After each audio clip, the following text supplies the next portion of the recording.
So while somebody is sitting back laughing after saying, look at this old fool, somebody else say, hey, I got a role for you to play.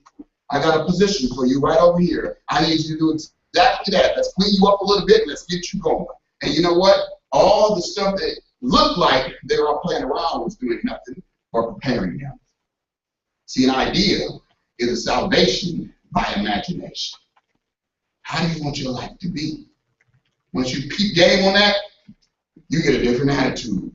You go about your daily life in a whole different walk. Because you say, you know what? You may see me this way, but I see myself a whole different way.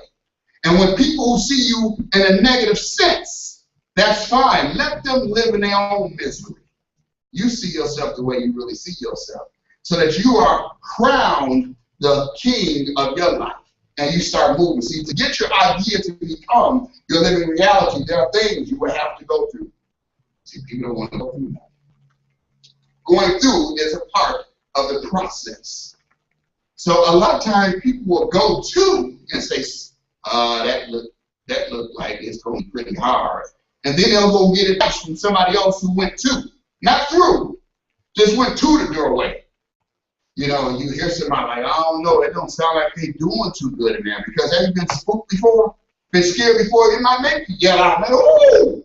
Well, somebody on the outside don't know that you was like, oh, you saw something great. Because when the door is closed, and if you tell me Paul Jones, on the other side of his door is $2, I'm like, oh. But if the door is shut and I walk in that door and you don't know what's on the other side of that door, and you hear, you know I ain't going in there.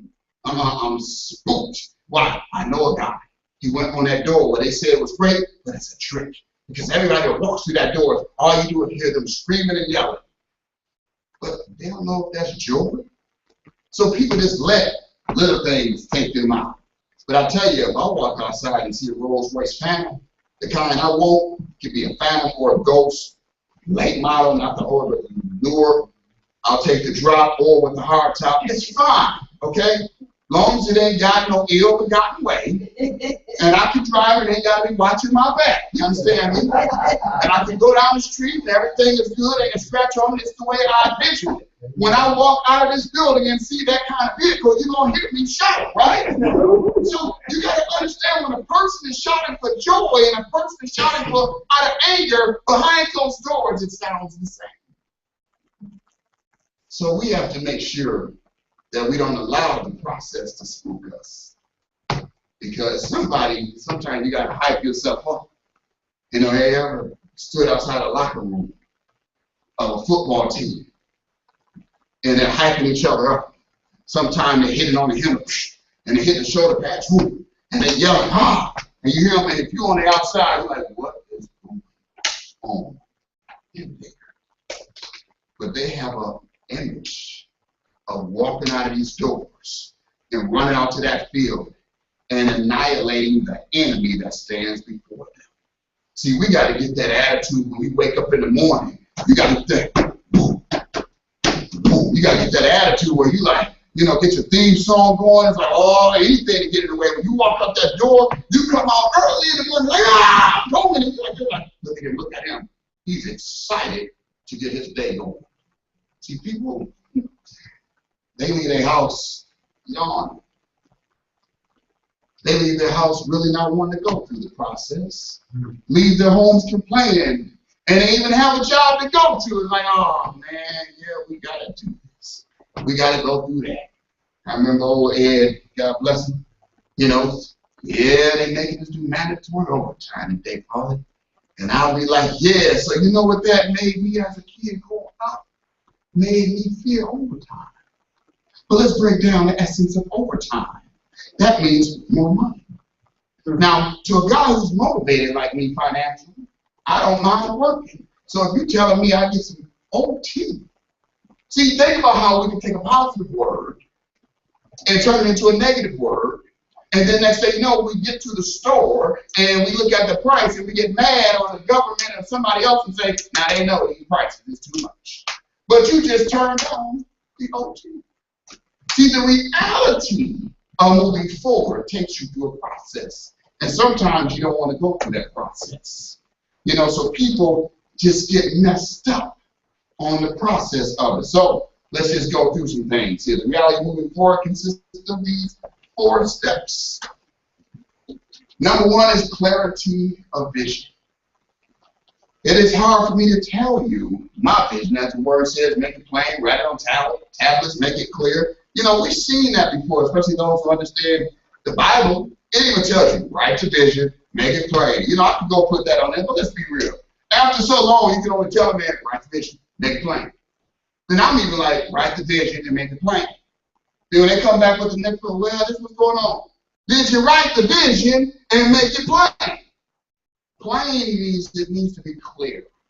Now, here's the other reality. If you write the vision and make it plain and they don't follow directions, pay attention.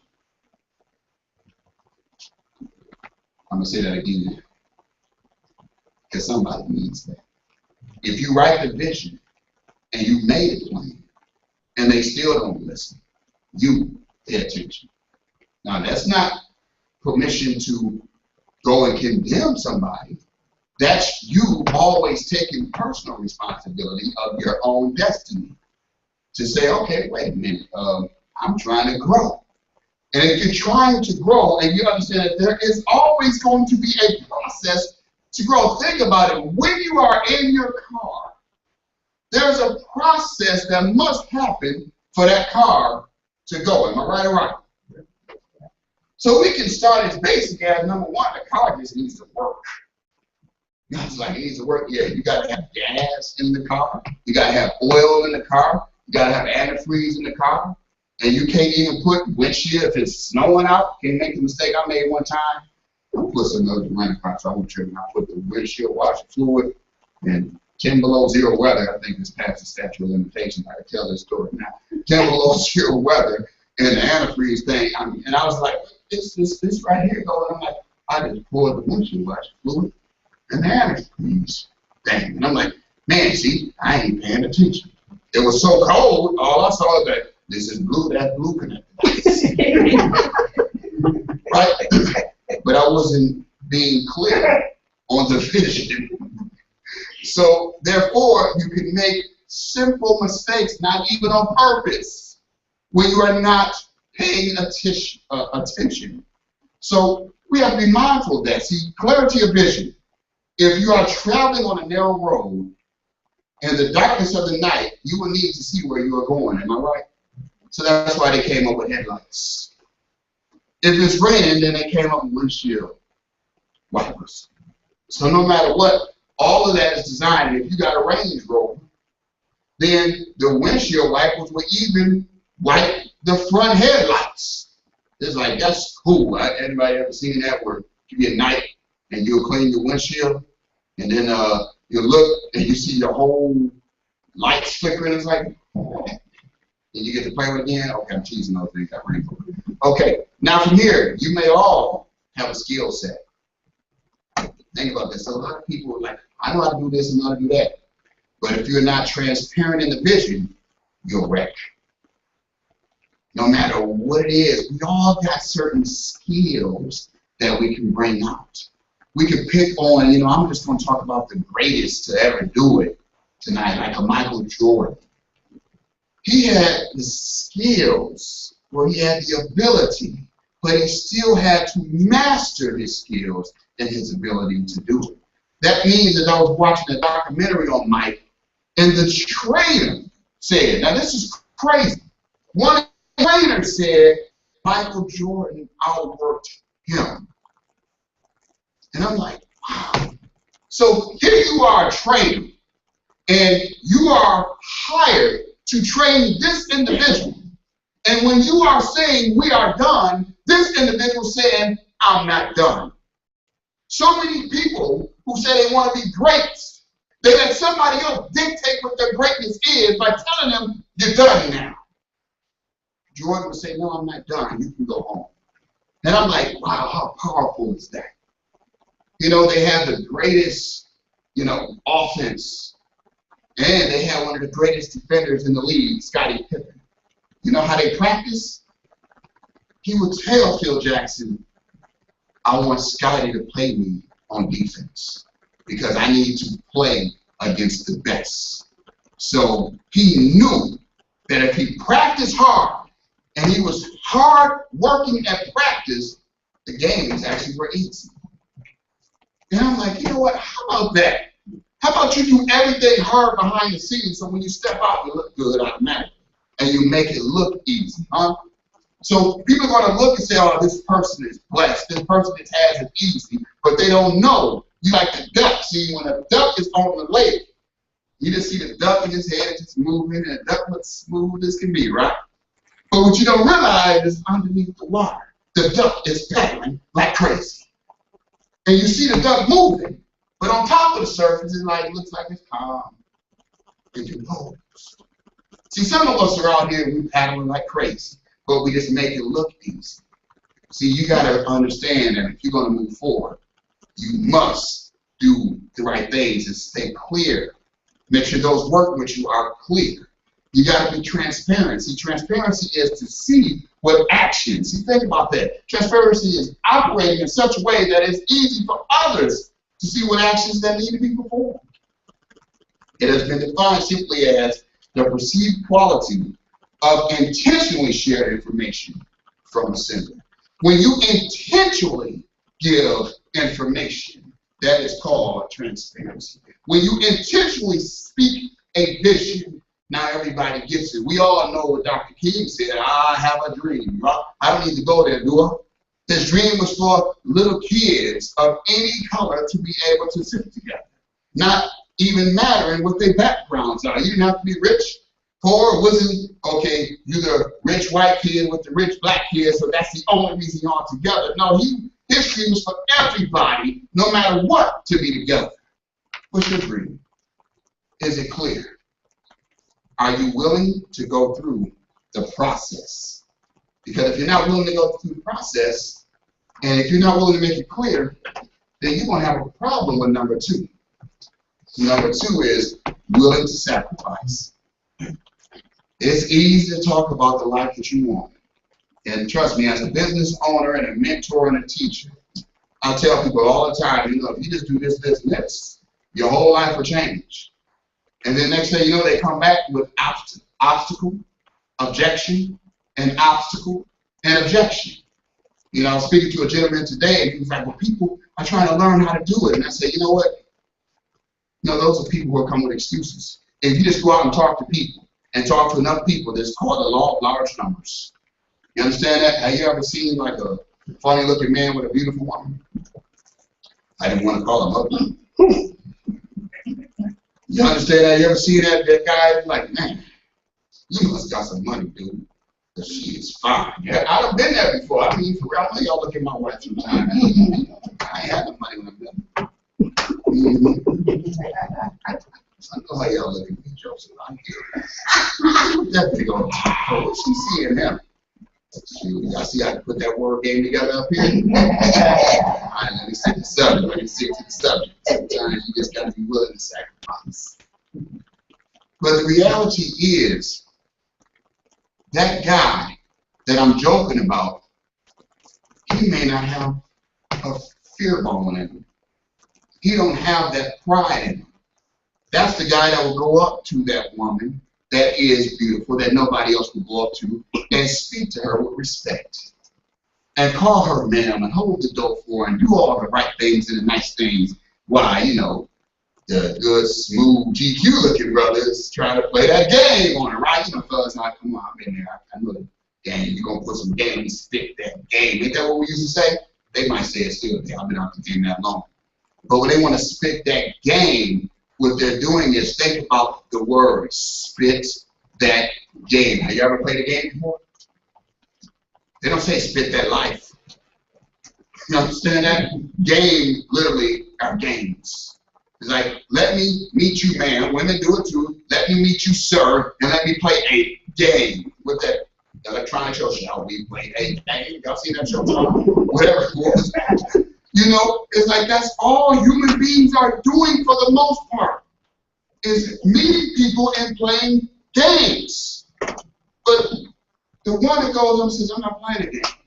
I'm going to speak to you, and the next person I'm going to go over, hey, she wasn't feeling me, that's fine. But I know I got something to offer. I got something to offer. And the next thing you know, that next one's going to look and say, you know what? You come up to me several times. And all these other jokesters have been around you breaking my heart. But I'm actually listening to you, and you are saying all the right things. And all of a sudden, what looks like the funny-looking man, Shrek, all of a sudden turns out to be like, ooh, that's King Jaffe Jaffe. Right?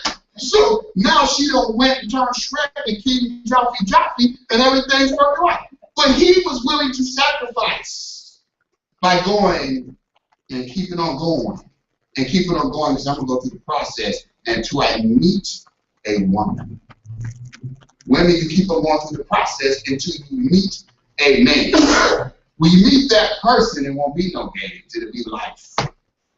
Y'all want, what they say in this modern society, you want a life partner?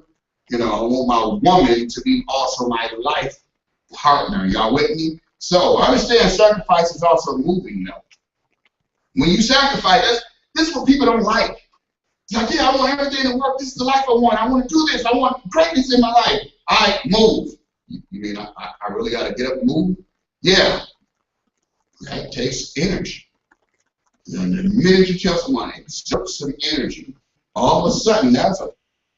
See, let's talk about people who had to sacrifice for others to have. Example, Rosa Parks. So we, in this modern day age where we have freedom all around us per se, we don't understand that in 1960s, 1950s, she was going through something different. You know, the people are going through something different. So sometimes you will have to go without or even appear to be taking steps backwards, yet it is all necessary for your plan to move forward. See, most people, this is where pride steps in. Y'all with me? They don't want to take a step back. Now realizing you take a step back for this moment. You adjust.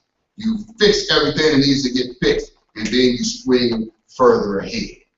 Because at that point, when it appears to everyone else on the outside that you're taking a step back, then what you're really doing is you're saying, how did I get here in the first place? Let me do this with open eyes so I can pay attention. So that when I start to move forward again, I'm going to make sure that the momentum does not stop. So you don't go say, I'm moving forward and I'm going to point the finger. That's how people fall hard, right?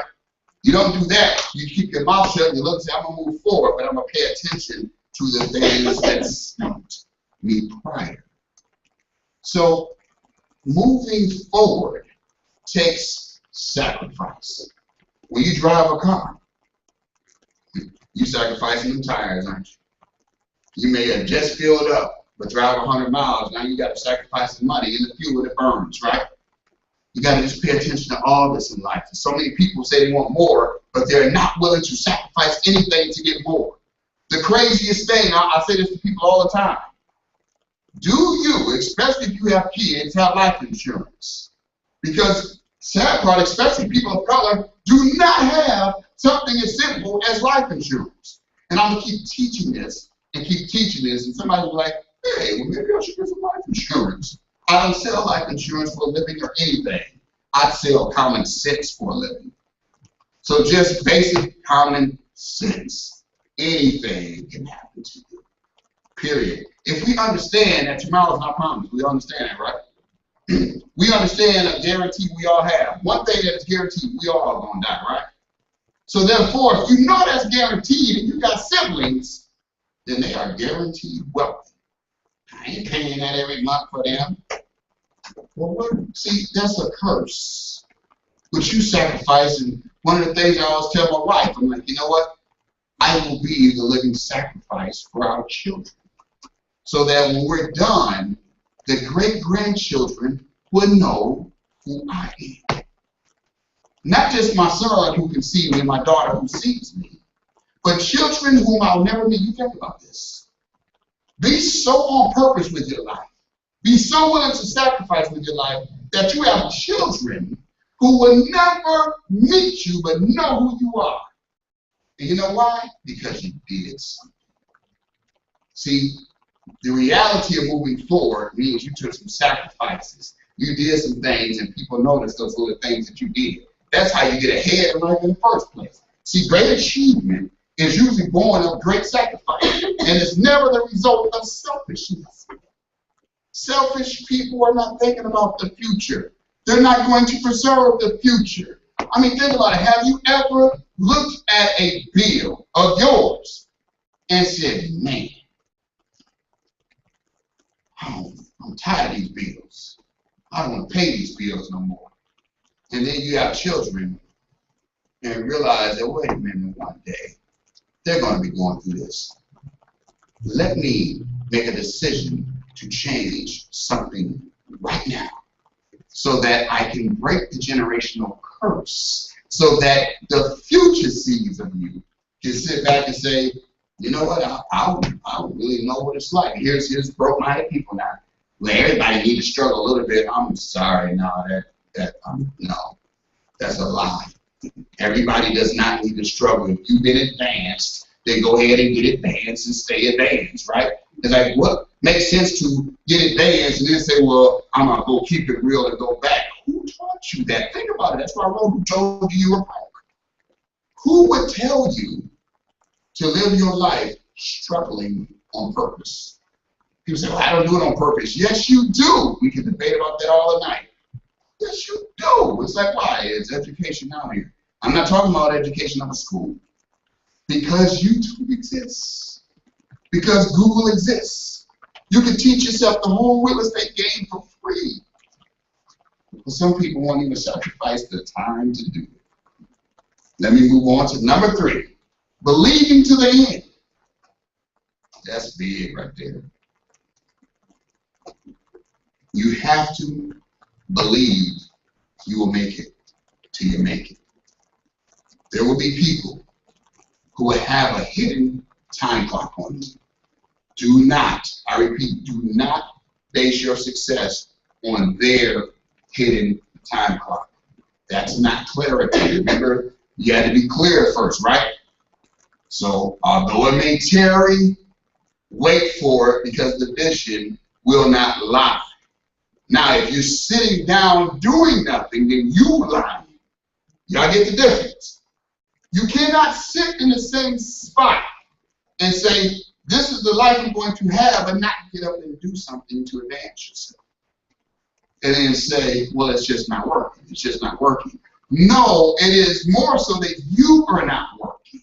And there's a scripture even in the Bible that says, don't be a mere busybody, because you can't just be appearing busy. You have to be productive. Y'all follow me?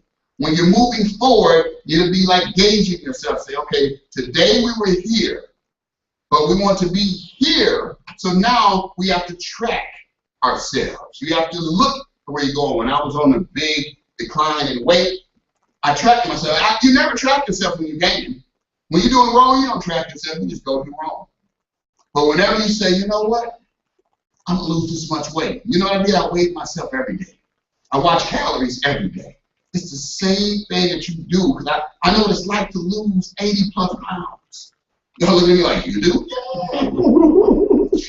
It was sacrifice. You know, I just want to see if I could do it. I enjoy eating to get it back. I mean, it was gone. I was like, yeah, I'm going home. You know, but realize that I believed, period. But what people don't know is that, nah, actually, it was getting up at 5 o'clock in the morning and going to work out.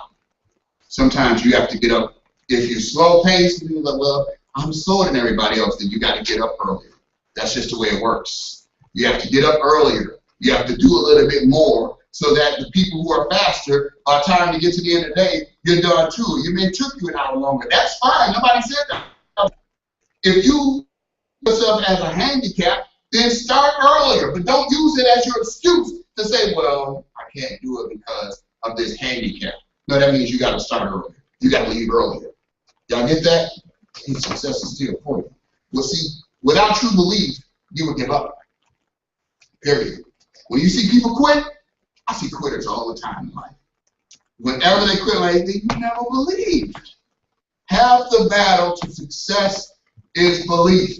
When people stop believing, they stop moving forward. Period. So the reality to moving forward is, as I said, 1, clarity. 2, sacrifice. 3, believe. So if you ain't clear, and you ain't willing to sacrifice, then you need your belief. Because it is your belief that keeps your clarity strong and your willingness to sacrifice going. Your belief is what would drive your attitude to stay positive throughout it all, because you will be challenged. I promise you on that. You must believe from your core value. See, the core values, the values that you have inside you, the things that you know you want, that shapes your attitude. Y'all with me on that? Your core value shapes your attitude, your spirit, how you function in life. So when somebody says something crazy to you, you know you want to shoot back craziness, don't you? Sometimes you just got like, be quiet. And then you just got to go ahead and say, I know what to do now. So that's where you keep your mind clear of confusion. And you make sure that every day of your life, you are tracking your life. You know how some people don't make it? They're tracking somebody else's life all the time. When you catch yourself tracking somebody else's life, only people who are tracking somebody else's life are people who don't have a life themselves.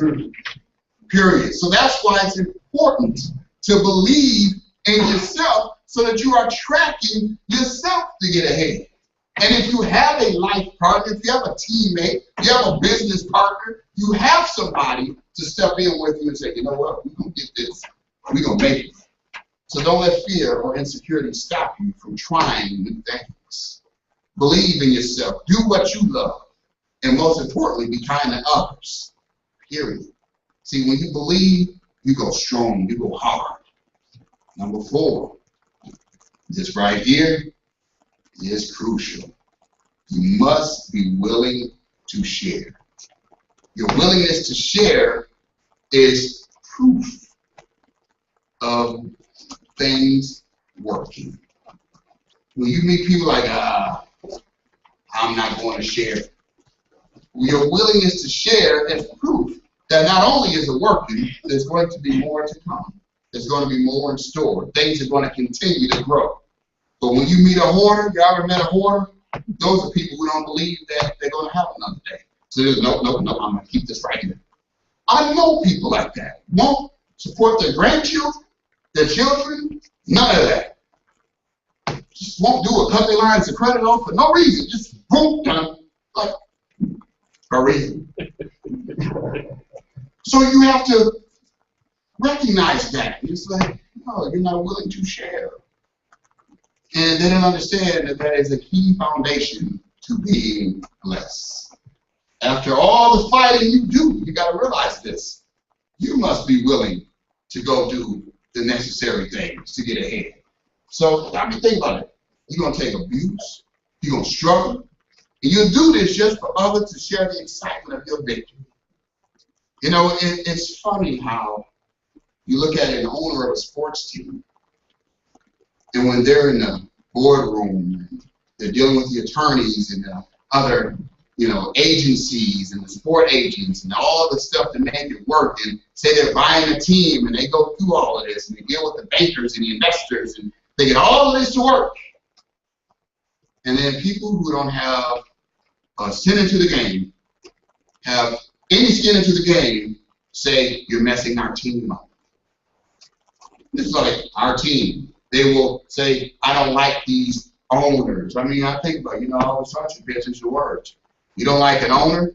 Well, people just don't wake up and be owners. You get that? Owners are people who say, let's do something to move forward.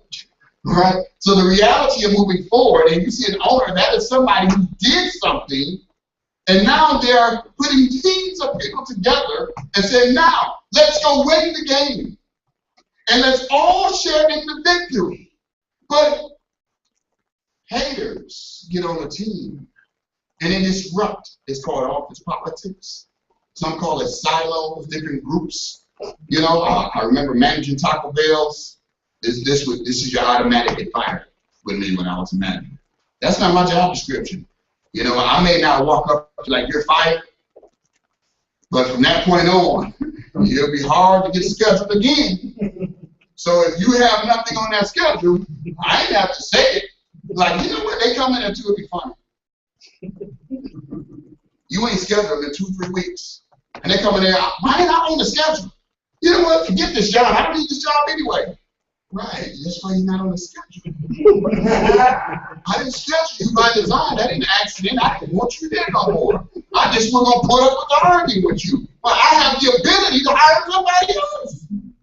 So it's like, why would you spend time sitting there like, it's not your job description, but I really need you to mop them floors. We hired it. Nobody at a fast food establishment has a specific, I just do cash register only.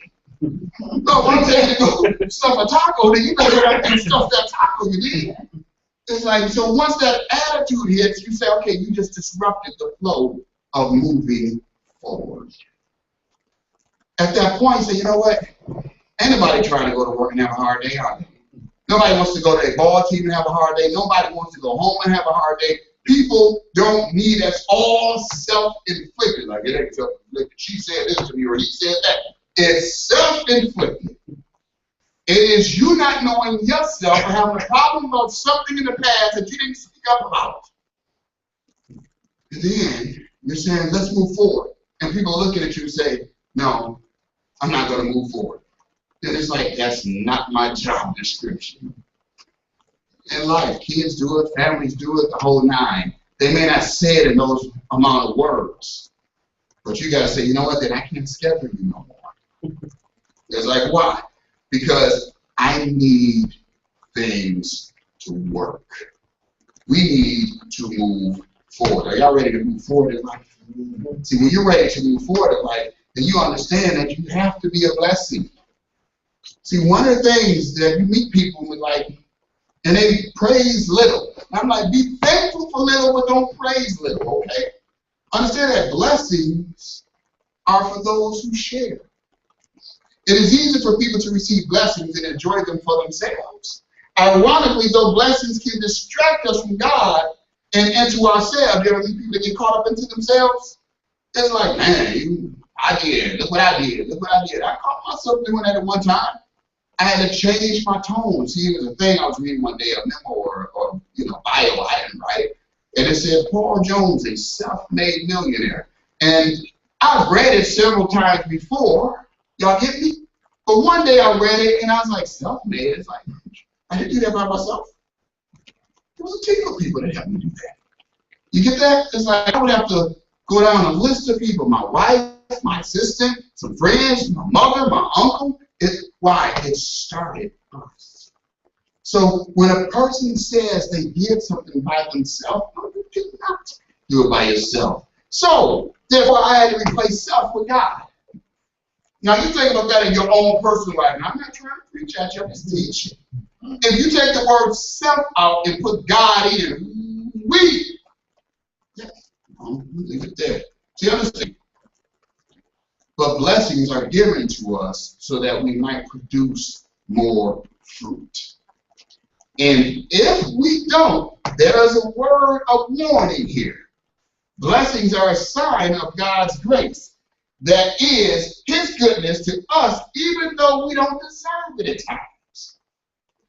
Not a reward for good works. We need to use them in the way that God wants. See, once you take the whole religious perception of God and just realize that God is the principle and the foundation of love first. Y'all got that?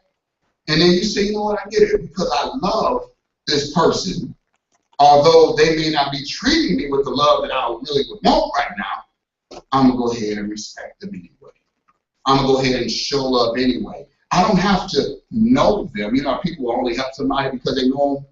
It's like, man, I'm telling you, I had a good, I don't feel guilty long, it was like 5 seconds worth of guilt. But this lady had a sign up, and it said, homeless, need money. And I was like, she's going to go smoking. I was like, no, what I did, it didn't matter if she's going to go smoking. I gave myself a quick excuse not to. Why? Because I wouldn't take my money to go do that. So why would I give my money to that? No.